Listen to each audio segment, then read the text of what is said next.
e duas preciosas lições. O encontro em Samaria e duas preciosas lições. O segundo ponto, o ensino de Jesus a respeito da verdadeira adoração.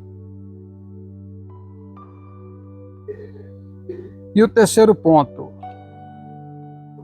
a adoração bíblica. Adoração de acordo com a Bíblia. Então veja bem,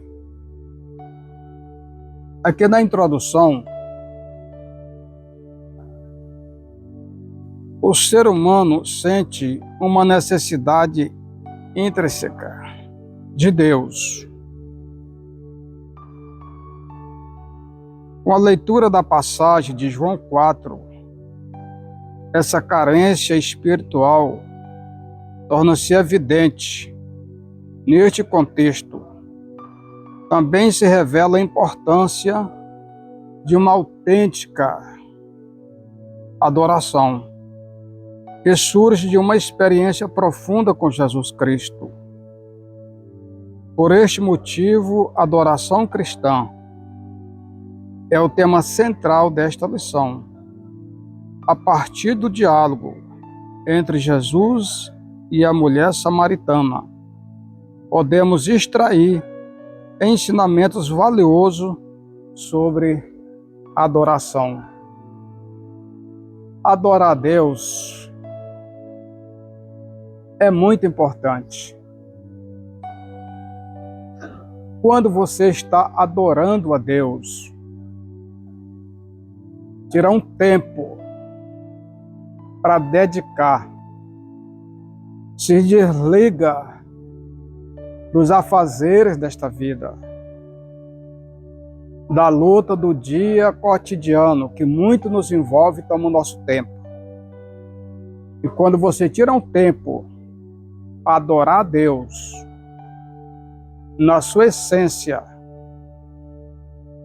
e sente a presença de Deus, não tem nada melhor. Agora, muitas pessoas, eles já foram iludidos.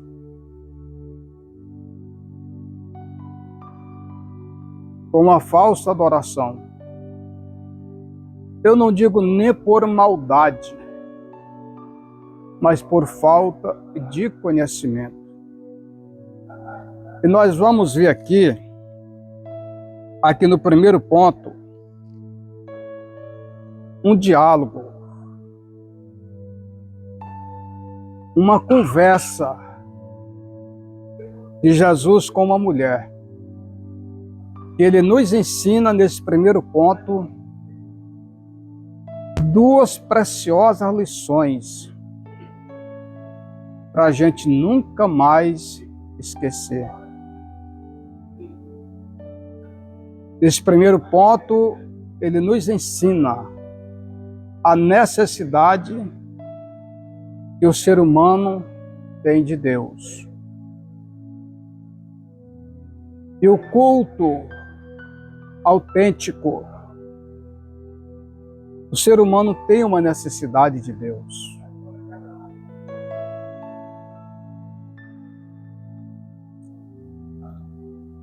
Que, por exemplo, já no início, o encontro em Samaria e duas preciosas lições. Primeiro, subponto, a necessidade de passar em Samaria. João 4:4 é informado que era necessário passar em Samaria. Era necessário passar em Samaria.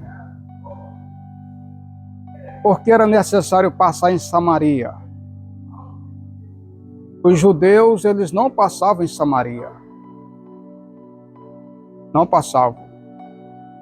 Jesus estavam mais seus discípulos se dirigindo da Judéia à Galileia. Faziam um caminho longo para não passar em Samaria. Mas Jesus disse: é necessário passar em Samaria. Os discípulos não entenderam.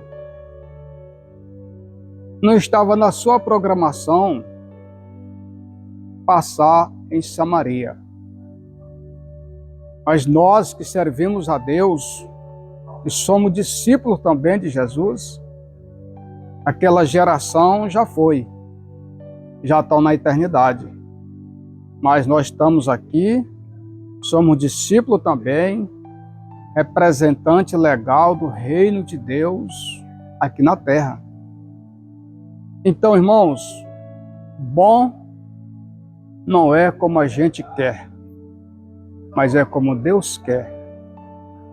A gente faz os planos, mas a resposta certa, ela vem de Deus. Aí é bom. Então, era necessário passar em Samaria. E por que que os judeus, eles não passavam em Samaria? Samaria era a antiga capital de Israel. Antiga capital de Israel. Uma região montanhosa, cheia de colinas, por sinal, uma região muito bonita. Hoje, a capital de Israel religiosa é Jerusalém. A capital política, Tel Aviv. Mas naquela época, em antigas datas, Samaria foi a capital de Israel. E aconteceram tantas as coisas e trouxe essa diferença tão grande que os judeus não se davam bem com os samaritanos não se davam com os judeus, causou aquele ódio, aquela raiva, aquela diferença, um impasse tão grande que nem Samaria os judeus passavam. Mas Jesus diz: é necessário. É necessário. A Bíblia não diz. Quem sabe não teve algum dos discípulos que questionou? De nada eu duvido. De nada eu duvido disso. Mas Jesus diz: é necessário, vamos passar em Samaria. Interessante, irmãos, que da Judéia para Galileia, passando por Samaria, o caminho era bem mais curto. Tinha aproximadamente uns 3 caminhos que passavam por fora de Samaria. Mas Jesus disse: é necessário. Por quê? Porque Jesus precisava ter um encontro com uma pessoa. Jesus precisava quebrar as barreiras. Fica à vontade, pastor Cláudio. Por quê? Porque Jesus veio para fazer a diferença. Ele fez e faz a diferença. Aonde Jesus está, o ambiente muda. As coisas mudam. Porque, pastor Cláudio, o senhor falou muito bem. Aquilo gera uma cultura, gera uma tradição. Era uma tradição. Os judeus não falavam com os samaritanos não falavam com os judeus. Aquilo foi passado de geração em geração. Então isso gera cultura. Eles não podiam conversar. Então um choque muito grande para os discípulos, eu não tenho dúvida, quando Jesus disse: é necessário. É necessário. Mas passar em Samaria Às vezes, irmão, nós precisamos quebrar conceitos, crentices, e não está de acordo com a Bíblia.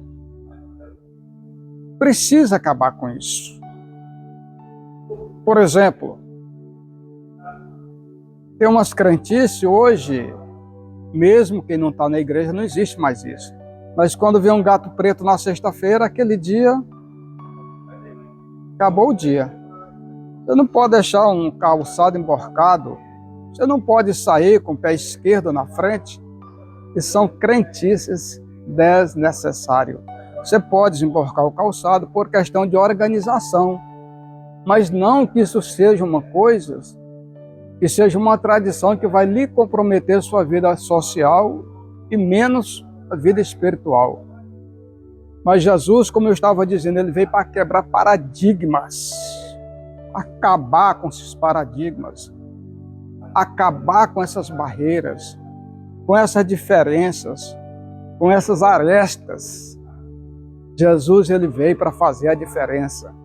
É necessário passar em Samaria, e vamos passar em Samaria. E por fim, entraram em Samaria.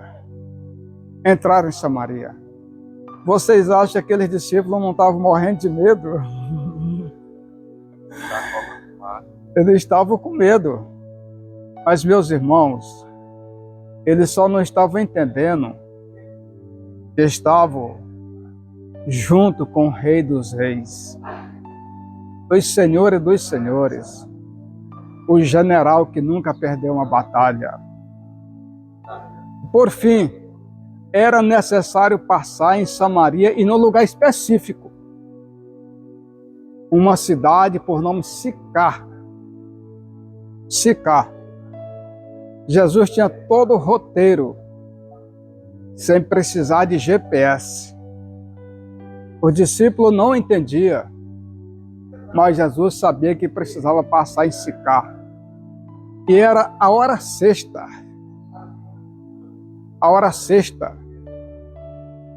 Jesus estava lá em Sicar, no poço, na fonte de Jacó, que foi dada a José. Era 12 horas do dia, a Bíblia diz hora sexta. Por que era 12 horas do dia? Porque o calendário judaico é diferente do nosso calendário brasileiro. O calendário judaico, ele começa às 6 horas do dia, quando o nosso começa às 0 hora. Então, se a gente contar das 6 mais 6 horas, vai dar 12 horas. A hora do sol quente.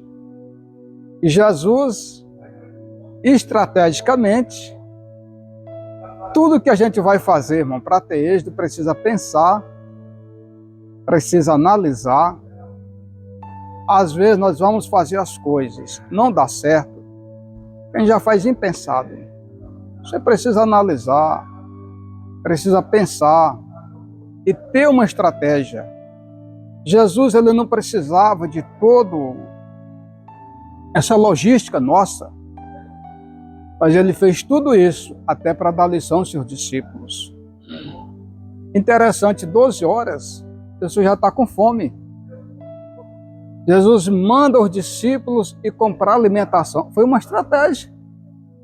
Foi uma estratégia. Vocês já imaginaram?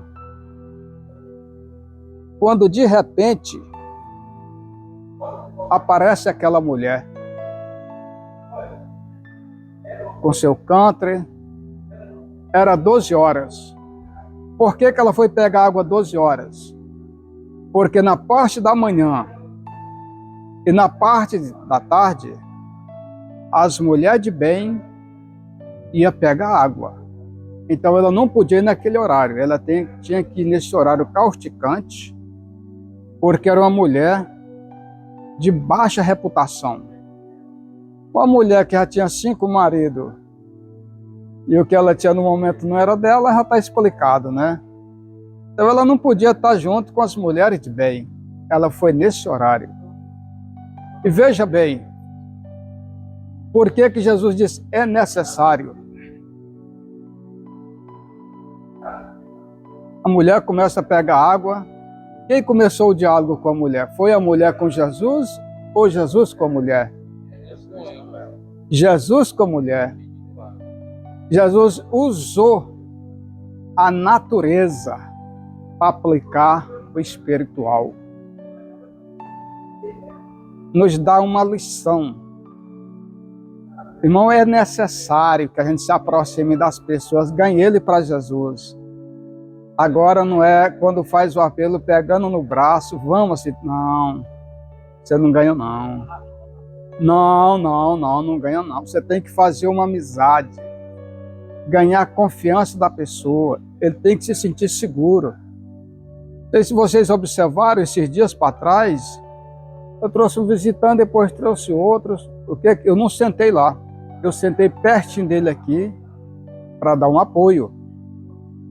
Qualquer coisa, eu já estava ali. Vou convidar outras vezes. Então Jesus, o que ele fez? Ele usou o reino da natureza. Usou, dai-me de beber. Dai-me de beber? Foi estranho para aquela mulher.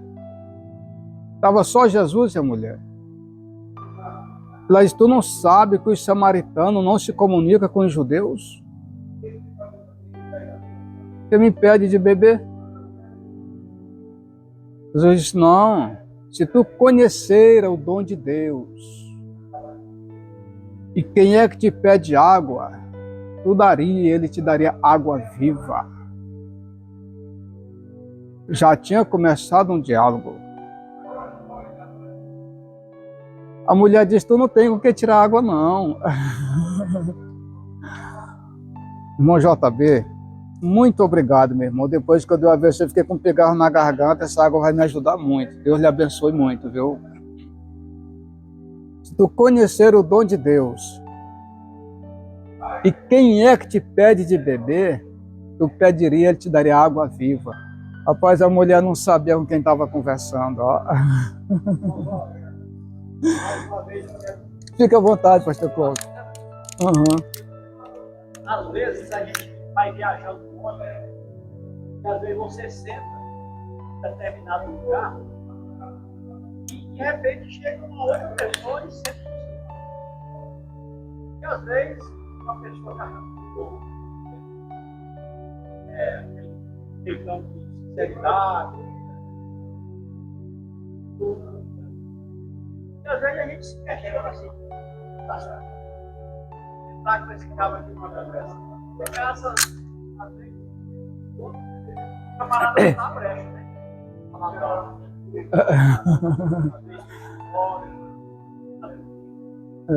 Você precisa usar de estratégia para falar alguma coisa para atrair a atenção dele. Para você poder entrar no caso. Verdade. Com certeza.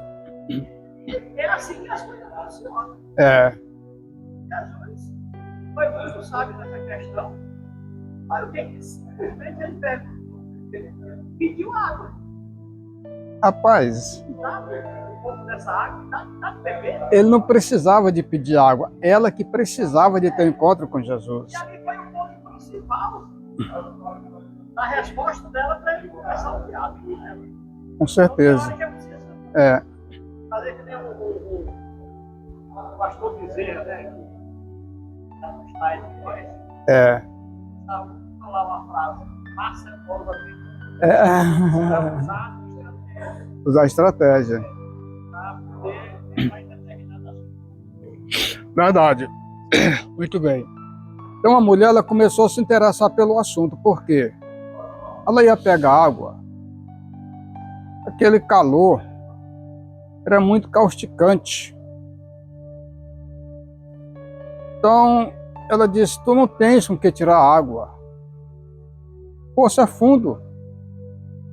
Ela olhou, não viu nenhuma corda, não viu um balde, falou como é que ele vai tirar água. Mas a conversa de Jesus muito agradável, muito boa. Ela se interessou, tu não tens com que tirar água. O poço é fundo. Não, se tu conhecer o dom de Deus, E o que te pede de beber, tu daria água, e ele te daria água viva, que jorra para a vida eterna. Até que Jesus chegou o ponto máximo que ele queria chegar. Ela falou que os samaritanos não se comunicavam com os judeus, foi resistente, teve toda esta conversa. Mas Jesus, por fim, disse: olha, tu já teve 5 maridos, e o que tens não é teu.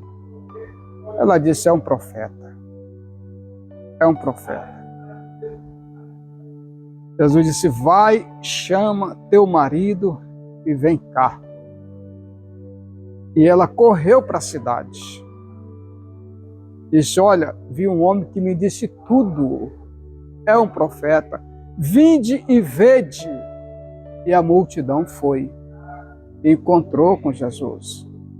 Quer dizer, Jesus veio buscar e salvar os que se havia perdido. Às vezes, nós se esquivamos de conversar com as pessoas, às vezes até de falar com as pessoas em determinado lugar, dependendo da pessoa, até com medo de alguém fazer uma avaliação negativa da gente, bem rápido. Eu estava em uma cidade, uma boa parte dos meus filhos, eu creio, vendendo livros. O Cláudio comprou bastante livro da gente. E eu entrei na Câmara de Vereadores para vender uns livros, umas coleções de leis. Compraram, demorei muito tempo lá dentro. Quando eu saí com a pasta de um lado, os livros do outro, na frente da Câmara tinha uma senhora, uma idade mediana, muito bonita por sinal, uma roupa extravagante. E quando eu saí, ela falou: irmão, eu estava ali aguardando para falar com o senhor. E eu me dei vontade de me esquivar daquela senhora, com medo de alguém ver eu conversando com aquela senhora ali, fazer uma má interpretação, tecer comentário negativo da minha pessoa. Mas eu me lembrei naquele horário que Jesus, quer dizer, enfrentou todas as barreiras. Ele foi a uma cidade por conta de uma pessoa. Eu falei: pois não, pode falar. E ela começou a me contar a história dela. Eu falei: não tem uma noite escura que não tem um dia clarear. Deus vai lhe libertar, vai lhe dar vitória. O meu Deus é o seu Deus. E tive uma conversa com aquela senhora, e também não foi pequena. O tempo passou, acabou-se. Voltei mais naquela cidade. Com o tempo eu volto àquela cidade. Fui lá numa lanchonete. A proprietária dessa lanchonete tem a lanchonete, tem o hotel e tem um restaurante. Já era mais ou menos umas 3 horas da tarde, me lembro como hoje. Eu pedi uma Coca-Cola de latinha, na época eu tomava Coca-Cola, e 3 pães de queijo. O balcão era daqueles altos e aquelas cadeiras altas também. Sentei numa cadeira daquela, a senhora pegou uma cadeira e sentou do lado de dentro, a senhora que me atendeu, que era dona. Estou comendo os pães de queijo, tomando a coca, calado, e ela também calada. Quando eu terminei, ela falou: o senhor que é o irmão Cláudio Coutinho? Eu falei: sim, sou o irmão Cláudio Coutinho. Ela disse: você lembra daquela senhora que o senhor esteve ali na frente da Câmara conversando com ela há muito tempo? Eu estava nesse mesmo lugar, vi tudo daqui, do início da conversa até o final. O senhor acenava assim para o céu, olhava para o céu. Falei: me lembro? Eu lembrei mesmo. Ela disse: você sabe o resultado daquela conversa? Aquela senhora é minha irmã. Era a vergonha da família. O senhor viu como ela andava quase despida? Eu disse: vi. Vi sim. Falou: com aquela conversa, aquela senhora foi embora daqui, foi embora para Minas Gerais. Quando ela chegou lá, foi para a igreja, com a crente de verdade, e ela casou Ela casou com um pastor e hoje ela é presidenta do círculo de oração. Eu glorifiquei a Deus. Então, irmãos, é necessário ir atrás das pessoas que vivem aprisionada, quer dizer, iludida. E Jesus foi atrás daquela mulher. E ele dá a primeira lição que o ser humano tem uma necessidade de Deus. E a diferença entre os judeus e os samaritanos são tantas as coisas. Diferença de território, de visão. E, sobretudo, as questões religiosas. Por quê? Aquela mulher, no final da conversa com Jesus, ela faz uma pergunta para ele com relação à adoração, porque os samaritanos adoravam no monte Gerizim. Os samaritanos adoravam a Deus no monte Gerizim. Os judeus adoravam a Deus em Jerusalém, no templo. E ela fez a seguinte pergunta para Jesus. Neste diálogo, a samaritana procura entender o local apropriado para adorar a Deus.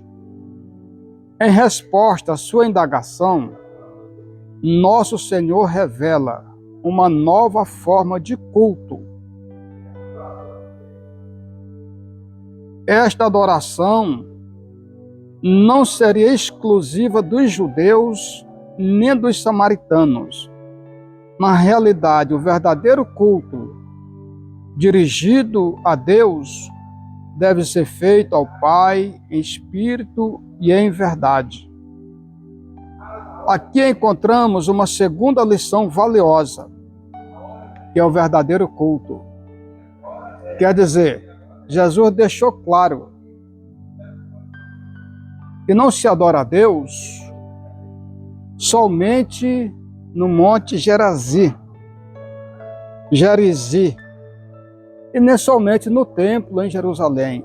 Os verdadeiros adoradores adoram a Deus em espírito e em verdade. Deus, ele é espírito. Por que essa expressão? Por que essa expressão? Os verdadeiros adoradores adoram a Deus em espírito e em verdade. Porque Deus, ele não é igual eu, não é igual nós. Deus, ele não é limitado. Deus, ele não é limitado. Deus, ele está presente em todo lugar. Igual o senhor falou, pastor Cláudio, Deus é onisciente. Irmãos, tem hora que eu fico assim, dou uma parada e fico analisando o tamanho da grandeza de Deus. Eu já tive vezes de ficar olhando assim no céu e vendo cada estrela. Olho para um lado, olho para o outro, quando o céu está bem estrelado. E eu me alegro muito, porque eu fico olhando e sei que em cada estrela Deus está presente. Em cada pontinho daquele Deus está presente. Viu, pastor Vicente?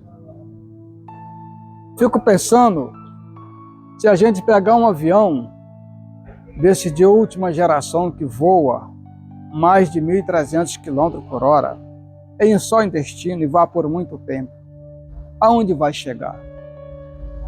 Lá Deus está.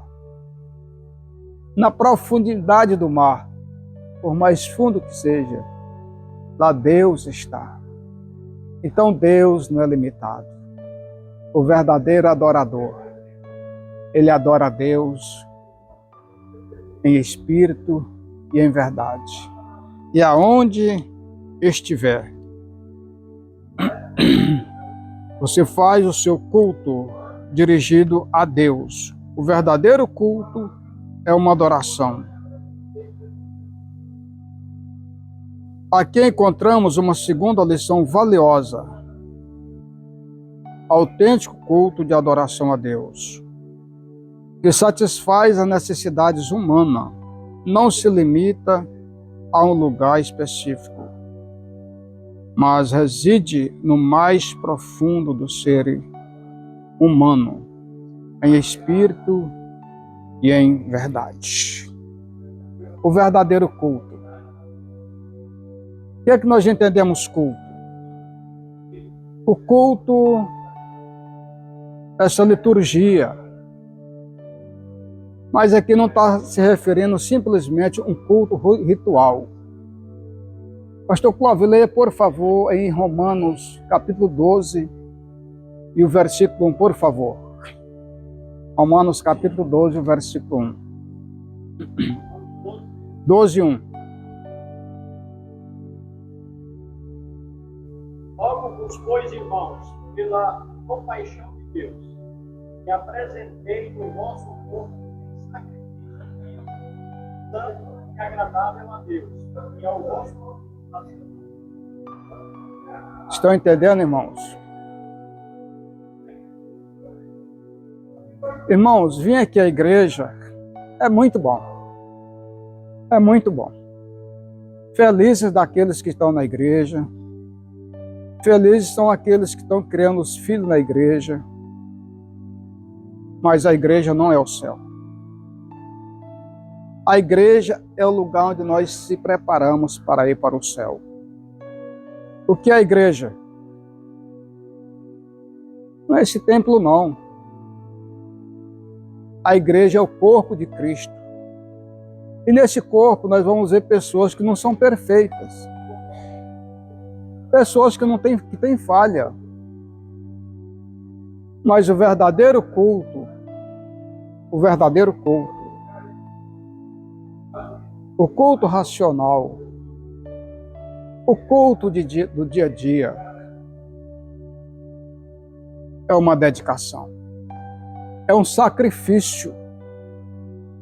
Ser crente, irmãos, não é fácil, não. É um sacrifício. São tantos sacrifícios que você precisa fazer, porém é compensativo. Como Jesus quebrou aquela barreira entre os judeus e os samaritanos, nós precisamos quebrar a barreira.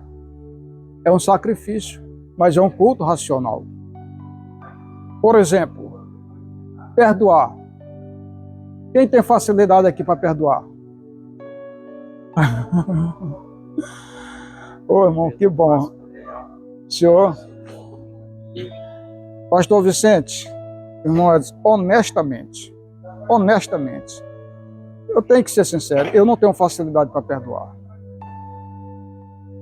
Acho que isso já é uma sinceridade.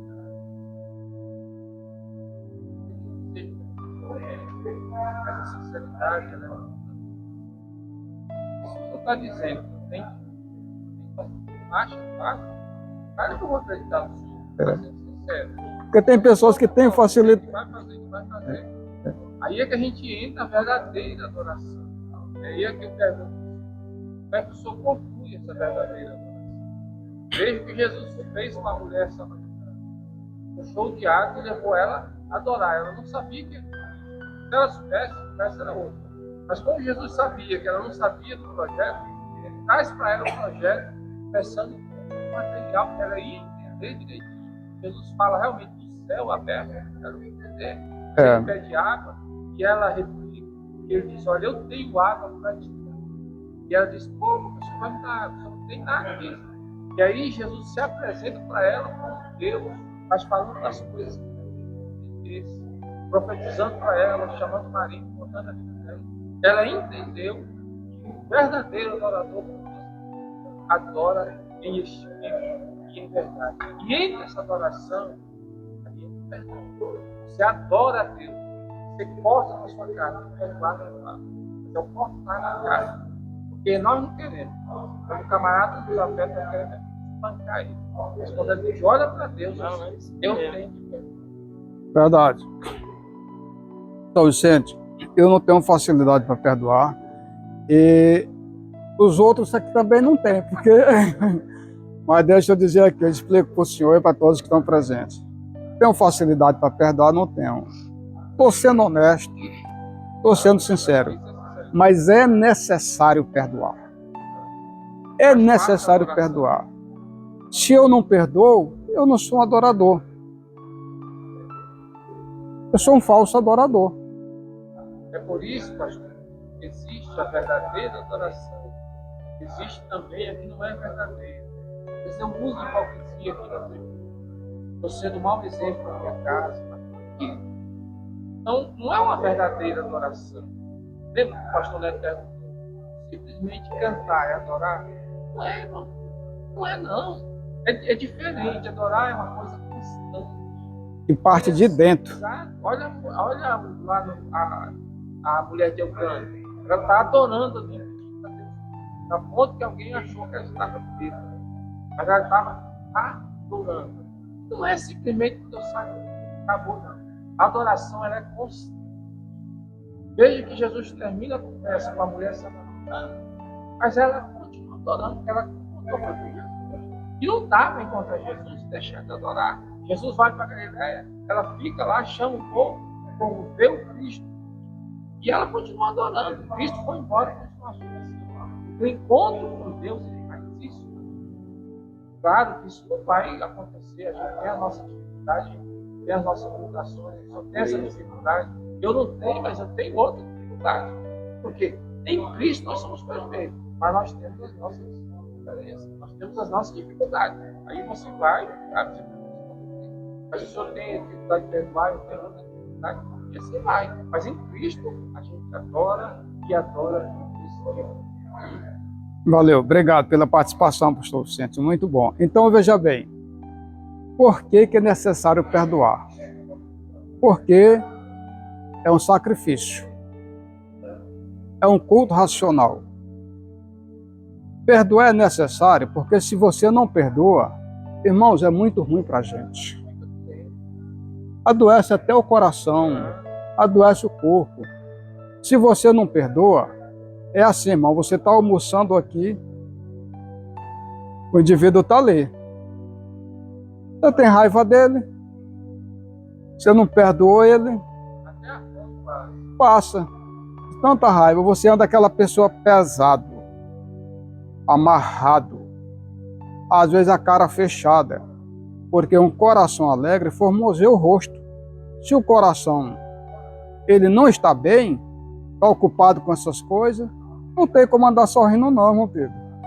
Então, às vezes é porque você não perdoou. Então, perdoar é necessário, porque você está dirigindo, ó. Você está bem. Você lembra do indivíduo, ele está ali do lado. Rapaz, você está deitado, está com a sua esposa para dormir. O indivíduo está ali do lado. Você não perdoou? Rapaz, quando você perdoa, você fica livre.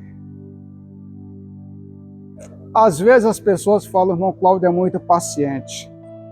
Não é bem isso. Eu procuro ter a gestão das emoções, a gerência das emoções. Quando eu fico ouvindo o que eu não gosto, às vezes eu procuro. Posso responder? A resposta vem na ponta da língua. Mas eu sinto que algo fala comigo. Não responda assim. Eu fico calado. Porque a palavra falada, ela já foi. Então, se você der uma respirada e pensar para falar, é melhor. Então, é uma necessidade que nós temos de perdoar, irmão, que é um culto racional. Porque senão não tem verdadeira adoração. Você falou muito bem, pastor Vicente. Não adianta estar pulando aqui na frente. Irmãos, vem para cá, irmão, vamos para cá. Aí aqui pula, igual pipoca na panela, mas quando está lá na fora, cadê a pessoa, rapaz? Que testemunho feio. Isso não é adoração não, irmão. Adoração, pastor Vicente, você explicou bem, ela é contínua. Você está naquela luta, está naquela batalha, está naquela agonia, mas você está adorando a Deus. Eu estava conversando com o irmão, ele estava com a conta mais horrível do mundo. Nesse tempo eu trabalhava na Magento, pastor Clóvis. Sem saber o que fazer naquela agonia, ele foi lá para dentro do mato e sentou em cima de uma árvore assim que tinha caído e falou: meu Deus, tenha misericórdia de mim. E lá ele ficou adorando a Deus. Lá ele foi batizado com o Espírito Santo. Então, é uma necessidade a gente perdoar, é necessário, é um culto a Deus. Então aqui nós aprendemos duas lições que Jesus nos ensina. A necessidade que o ser humano tem de Deus e o verdadeiro culto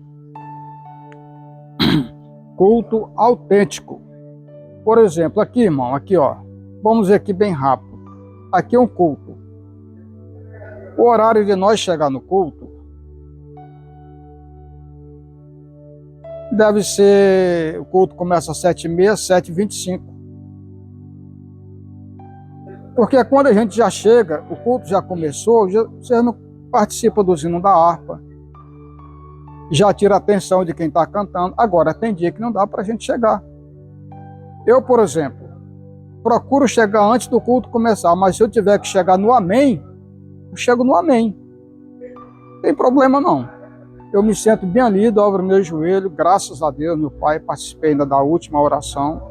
Mas se a gente puder, é bom chegar no horário exato no culto. Com toda reverência, guarda o teu pé quando entrar na casa do Senhor. Tudo faz parte do culto autêntico. Isso aqui tem um... Aqui é o segundo ponto. O ensino de Jesus a respeito da verdadeira adoração. Adoração, ao afirmar que ofereceria água viva aos que têm sede, Jesus referia-se a uma vivência espiritual que se daria no interior de cada indivíduo. A água que eu lhe der se tornará nele uma fonte de água a jorrar para a vida eterna. Assim, à luz da sua palavra, neste capítulo, a verdadeira adoração a Deus não está mais ligada a um local específico, como Jerusalém ou Samaria. A presença de Deus já não se restringe a uma determinada geografia, mas está presente em todos os lugares onde existem adoradores sinceros. A presença de Deus está em todo lugar. Que bom, irmãos, que a gente não está mais nessa ilusão de adorar só lá no monte Gerizim, e nem só em Jerusalém. A verdadeira adoração, ela parte de dentro para fora. Uma adoração sincera. Bom, nós precisamos orar por tantas pessoas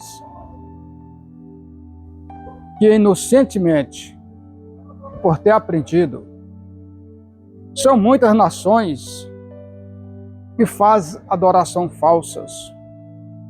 Por exemplo, na Grécia, Paulo chegou a dizer: encontrei um Deus desconhecido.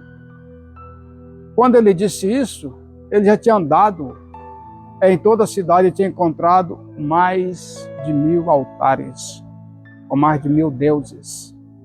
Quer dizer, cada pessoa tinha os seus deuses.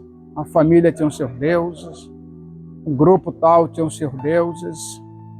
Quer dizer, os cananeus adoram deuses estranhos, Maomé, Buda.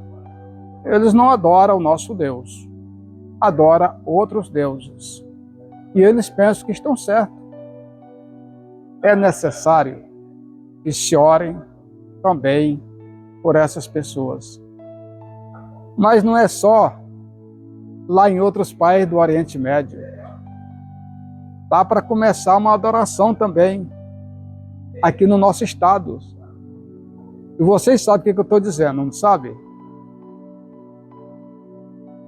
E não são poucas pessoas. E não são poucas pessoas. Quer dizer, o escritor foi feliz quando fala aqui a verdadeira adoração. E sim.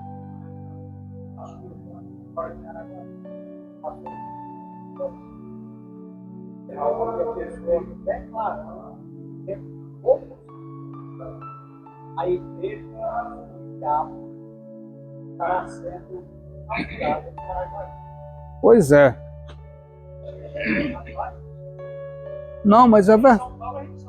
São Paulo já existe. Vai ser inaugurado agora em Paraguai. É. Esse culto lá deve ser. É. O título dela, Assembleia de Deus, lá vai ser escrito Igreja do Diabo. Vocês estão vendo, irmãos? Vocês estão vendo, irmãos? Como é que tá as coisas?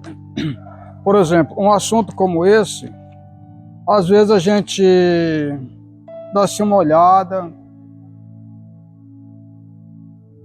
mas quando você vai ver a profundidade, Deus usou o escritor para falar sobre a verdadeira adoração. E as coisas, irmão, vai só se afunilando, ó. E a nossa tendência, eu digo a tendência do ser humano, é mais para o lado errado porque para o lado bom. Sabe por que nós estamos servindo a Deus, apesar das nossas lutas, das nossas fraquezas, as nossas dificuldades, dizendo: Deus, me perdoe, tenha misericórdia de mim. E estamos firmes com a cabeça erguida. Quem está se policiando, está vigiando e sabe que o nosso Deus, Ele é tudo e Ele faz tudo. Por isso que nós adoramos eles. Mas a coisa não está nada... A coisa não está nada bem.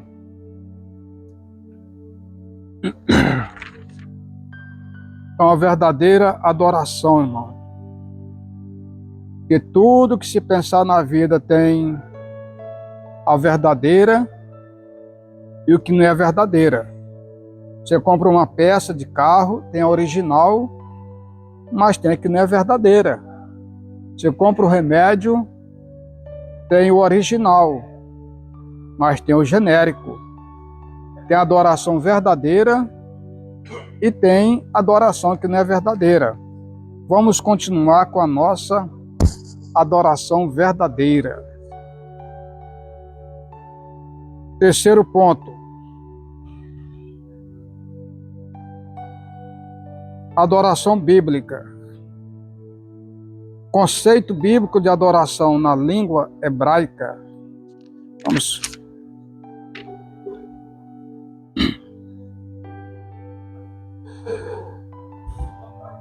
Vamos aqui já. Vamos adiantar um pouquinho. A palavra adoração implica atribuir mérito ou valor a alguém em suma adoração. Honrar quem merece honra. Adorar quem merece ser adorado. Irmão JB, leia em Lucas capítulo 4, versículo 8, por favor.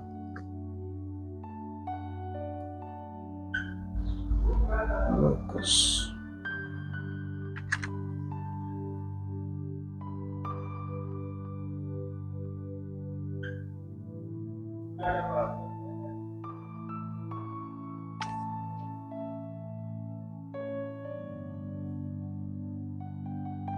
Aí, para perto de mim, Satanás, este,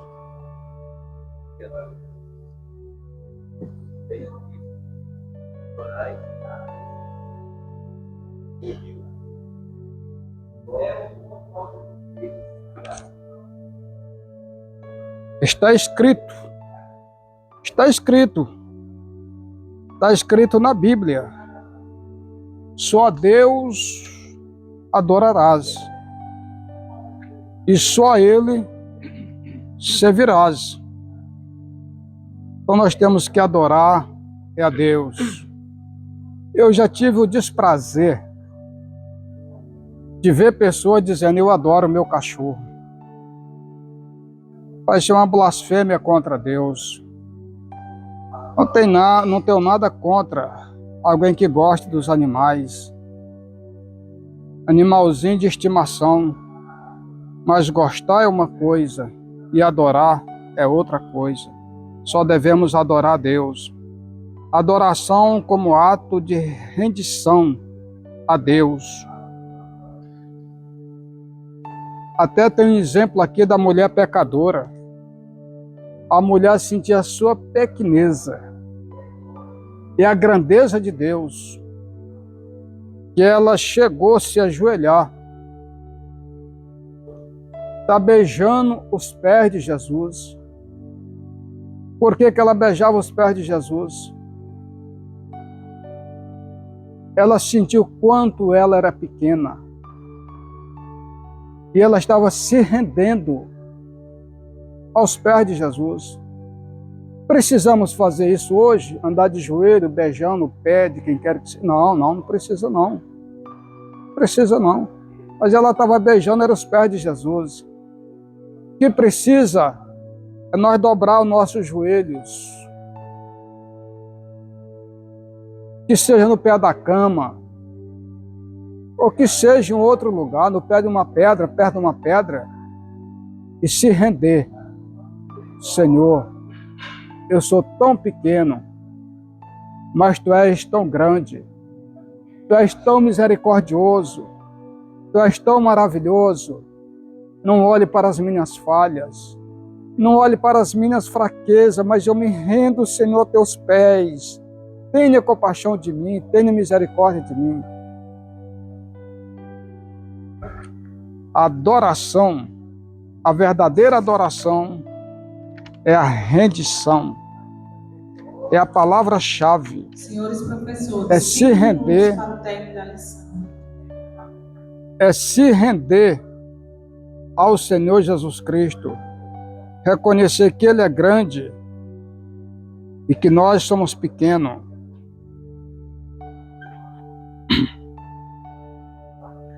A superioridade daquele que estamos dispostos a servir plenamente. Adoração como ato de serviço a Deus. O serviço a Deus está profundamente associado à adoração. Esse é um ato espontâneo que demonstra o nosso conceito de soberania. O serviço também é um gesto de adoração a Deus. Um serviço espontâneo. Eu admiro assim em época da festa. Em época de festa, um irmão faz uma coisa, outro faz outra. Quer dizer, com alegria, com prazer. É uma forma de estar adorando a Deus. Irmão, adorar a Deus, né? 2 passinhos para frente, 2 passinhos para trás. Olha no olho do teu irmão, dá um abraço nele. É razão. Parece que o camarada não tem expressão suficiente para entregar para o público. Falta de ler a Bíblia, pastor Clóvis. Falta de ler a Bíblia e buscar Deus. Se abraça com seu irmão. Vê graças a Deus pelo pastor Neto, que não admite esse tipo de comportamento. Graças a Deus. A verdadeira adoração, ela é genuína. Ela é pura. Se vê, irmãos, quando está se explicando a palavra de Deus, agradeço muito a Deus pelos irmãos. Estão ligados. Fica ligado, porque é a palavra de Deus que transforma. É a palavra de Deus que fala conosco. É a palavra de Deus que nos alegra. E aí, quando a gente se volta para a palavra de Deus, é a verdadeira adoração. Meus irmãos, Deus que nos abençoe, nos guarde para sempre. Obrigado pela paciência de ter me ouvido. Vamos ficar em pé e fazer a oração.